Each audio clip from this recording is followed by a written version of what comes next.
Assalamualaikum warahmatullahi wabarakatuh. Kali ini ada sebuah kisah misteri yang berjudul Desa Gondomayit. Cerita ini saya ambil bersumber dari sebuah tweet dari Simple Man. Bagi para penggemar kisah misteri, saya yakin pasti sudah banyak yang tahu dengan sosok yang bernama Simple Man yang dahulu pernah membuat geger dengan cerita tentang Desa Penari, KKN Desa Penari. Kali ini kita akan menceritakan ulang sebuah kisah dari beliau yang berjudul Gondomayit. Oke, kisah misteri ini akan dibagi dalam 4 bagian karena ceritanya sangat panjang. Kali ini kita akan mendengarkan dari bagian pertamanya tentang Desa Gondomayit. Selamat mendengarkan. Desa Gondomayit bagian 1. Ini adalah sebuah cerita yang pernah diceritakan oleh seseorang yang menurut saya spesial karena saya sudah kenal dia lama. Sudah lama tidak main ke kota pahlawan, salah satu kota yang menjadi saksi perjuangan saya dulu, dan hari ini saya kembali lagi ke kota ini untuk bertemu seseorang. Orang yang saya temui adalah Mas Damar. Beliau untuk pengalaman beliau yang menurut saya menarik dan mengerikan. Cerita yang tidak terlupakan tersebut adalah tentang desa yang bernama Desa Gondomayit. Mas Damar mengatakan desa edan atau desa gila, kata Mas Damar. Matanya masih menatap ke sana kemari, seolah peristiwa itu membekas di ingatannya. Gila bagaimana? Saya bertanya dengan penasaran apa yang beliau maksudkan. Bagaimana tidak gila? Setiap hari selalu saja ada orang yang mati. Kalau tidak ada yang mati, katanya justru mengundang musibah. Percakapan kami saling menyambut dan membuat saya semakin penasaran. Saat itu kami juga ditemani oleh Mas Erik, sosok yang juga saya kenal akrab. Rik, ini loh cerita kamu dan aku yang zaman masih kuliah, waktu kita nyasar di sebuah desa bernama Gondomayit, kata Mas Damar.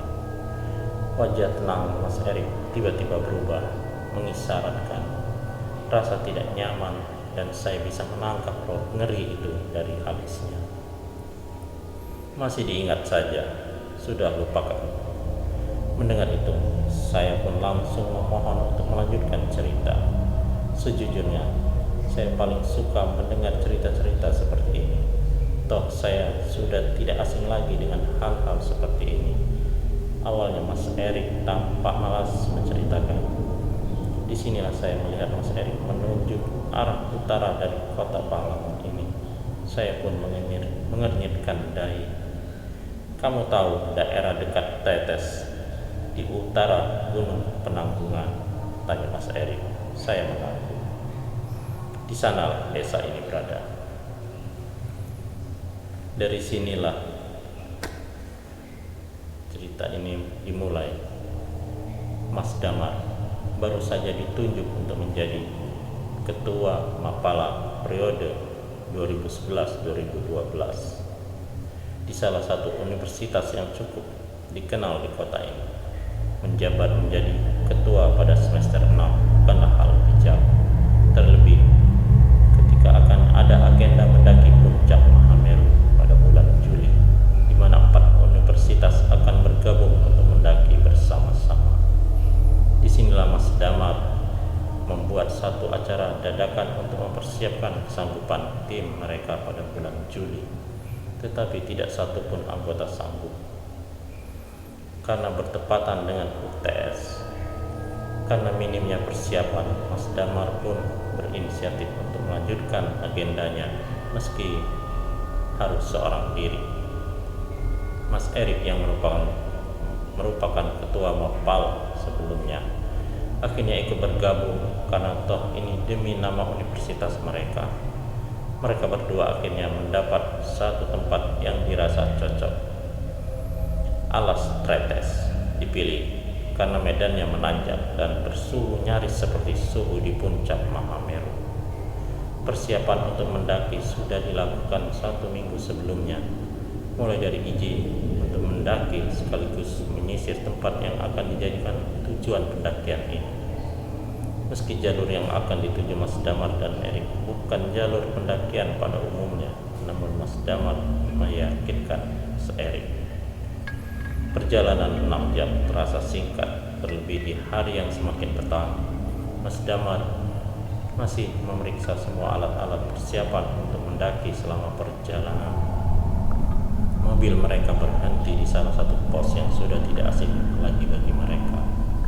Anehnya, malam itu tidak ada satupun yang berjaga. Seharusnya ada 1 atau 2 penjaga, meskipun tempat ini bukanlah jalur pendakian resmi.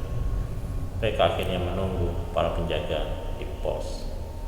Setidaknya itu yang dilakukan Mas Damar, karena bagaimanapun juga laporan itu penting, terutama untuk menghindarkan hal-hal yang tidak diinginkan. Berjam-jam berlalu dan masih belum ada satu batang hidung pun yang muncul, dan hal itu membuat Mas Erik gusar. Lalu dia berkata, "Sudah, ini saja Mas Damar, tinggalkan saja KTP di sini. Tulis pesan bahwa kita sudah melaporkan, lagian kita tidak tahu kapan petugasnya ada." Mas Damar merasa bimbang. Bila dia merasa bimbang, dia ingat bahwa hal-hal seperti ini biasanya akan diiringi dengan petaka yang buruk di langkah selanjutnya. Bagaimanapun juga, Mas Erik benar-benar tahu bahwa tidak ada yang tahu kapan petugas itu akan kembali. Nekat, Mas Damar dan Mas Erik pun akhirnya melangkah masuk ke dalam hutan dan bersiap untuk menyambut penghuni yang sudah menunggu mereka. Jam menunjukkan pukul 8 malam dan seharusnya jalanan belum segelap ini. Apalagi jalurnya sendiri masih tidak seberapa jauh dari pos pertama. Tetapi malam ini lain, jalur ini lebih gelap dari seharusnya, dan yang lebih aneh lagi, tidak terdengar satupun binatang malam di sekitar sana. Medan di jalur ini memang menanjak seperti bukit setapak, namun masih bisa ditempuh dengan santai. Di tempat ini, Mas Erik mulai berbicara sesuatu yang tidak pantas diucapkan. Kalau kata mbahku, kalau tidak ada suara, biasanya ada hantu. Hus, dijaga mulutnya, tidak baik ngomong begitu, kata Mas Damar. Ada hal yang membuat Damar sedari tadi tidak tenang. Dia berjalan di belakang Erik dan seharusnya tidak ada lagi siapapun di belakangnya. Namun bulu kuduknya berdiri sedari tadi. Bukan kali pertama Mas Damar merasakan ini. Selama dia mendaki gunung dan masuk ke hutan-hutan seperti ini, bulu kuduk atau leher meremang sudah menjadi makanan sehari-hari. Tetapi perasaan ini berbeda, seolah-olah yang ini jauh lebih mengintimidasi. Di lain pihak, Mas Erik tidak merasakan apapun. Melihat Mas Erik berjalan dengan parang, setidaknya memberi ketenangan pada Mas Damar. Tiba-tiba Mas Damar mendengar suara lain. Mas Damar berhenti disusul Mas Erik. Rik, panggil Mas Damar. Mas Damar mendekat dan menatap Mas Damar yang sedang mencari-cari pandang. Apa? Pitik, kata Erik mengulangi. Dengar tidak, ada suara ayam. Mas Erik diam dan mencoba mencuri dengar apa yang Mas Damar dengar. Namun Mas Erik menegaskan bahwa tidak ada suara apapun kecuali angin yang berhembus di sela-sela dedaunan. Tidak ada. Mereka berpandangan untuk sepersekian detik, kemudian melangkah cepat-cepat. Ada hal-hal yang tidak sepatutnya diucapkan atau didengarkan. Salah satunya adalah suara ayam. Mendengar suara ayam seperti pertanda sial bagi siapapun yang mendengarnya. Terlebih di tempat seperti ini, Mas Dama dan Mas Erik memikirkan hal yang sama. Kuntil anak. Mereka berdua lanjut ke bagian kedua.